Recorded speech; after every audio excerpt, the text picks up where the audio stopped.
Okay, now we've been out in the garden. We've planted the lettuce seeds.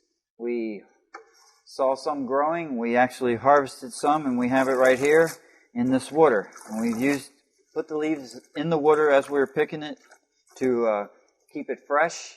Whenever you pick lettuce, it should be in water for at least 10 minutes to get it nice and crispy and fresh from being out there growing. And it's also a good idea to pick your lettuce early in the morning.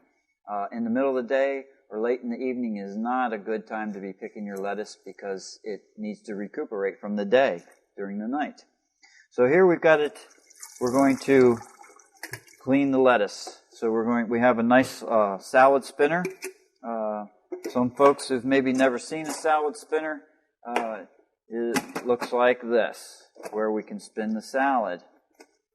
So we're going to fill this baby up with the lettuce that we picked. And of course, the lettuce, we've had lots of rain and a lot of dirt gets all over it.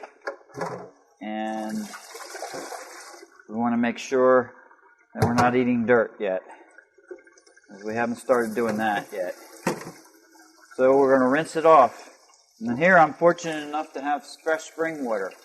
But if you don't have fresh spring water, you would definitely want to wash your lettuce in some treated water with some equipment that you possibly have in your kitchen. And you would wash it. Then we're going to spin it. Get all the water off of it.